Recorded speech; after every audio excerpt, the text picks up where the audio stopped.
Israel പ്രധാനമന്ത്രി Benjamin Netanyahu അന്താരാഷ്ട്ര criminal കോടതിയുടെ അറസ്റ്റ് ഭയന്നു തുടങ്ങി എന്നുള്ള വാർത്തയാണ് പുറത്തുവരുന്നത്. അന്തർദേശീയ മാധ്യമങ്ങൾ ഈ വാർത്ത പുറത്തുവിട്ടിരിക്കുകയാണ്.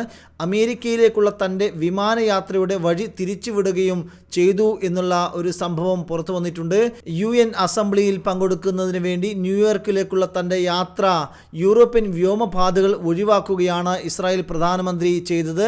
അന്താരാഷ്ട്ര ക്രിമിനൽ കോടതിയുടെ അറസ്റ്റ് വാറണ്ട് നിലവിലുള്ള ഒരു വ്യക്തി എന്ന നിലയിൽ അദ്ദേഹം ഇത്ര ദിവസം ഇല്ലെങ്കിൽ ഇത്ര മാസങ്ങളായി അതൊരു ഗൗരവത്തിൽ എടുത്തിരുന്നില്ല. എന്നാൽ ഈ അടുത്തിടെ നിരവധി രാജ്യങ്ങൾ അദ്ദേഹത്തിനെതിരെ ഇല്ലെങ്കിൽ ഇസ്രായേലിന് എതിരെ രംഗത്ത് വന്നതോടുകൂടിയാണ് അദ്ദേഹം ഭയന്നു തുടങ്ങിയത്. യൂറോപ്യൻ രാജ്യങ്ങൾ സന്ദർശിക്കാൻ നെതന്യാഹുവിന് ഇപ്പോൾ ഭയമാണ്.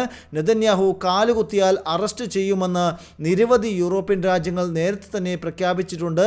എന്നാൽ നിലവിലെ ഗാസയിലെ ആക്രമണത്തിൽ നിരവധി രാജ്യങ്ങൾ ഇസ്രായേലിനെതിരായി രംഗത്ത് വന്നത് അദ്ദേഹം ഭയന്നു തുടങ്ങി എന്ന് തന്നെ നമുക്ക് പറയേണ്ടി വരും. ഈ സാഹചര്യത്തിലാണ് അമേരിക്കയിലേക്കുള്ള യാത്ര യൂറോപ്യൻ വ്യോമപാത ഒഴിവാക്കിക്കൊണ്ട് അദ്ദേഹം നടത്തിയിട്ടുള്ളത്. വിമാനം ഒരുപാട് കിലോമീറ്ററുകൾ ചുറ്റിക്കറങ്ങി അമേരിക്കയിൽ എത്തുകയാണ് ചെയ്തത്.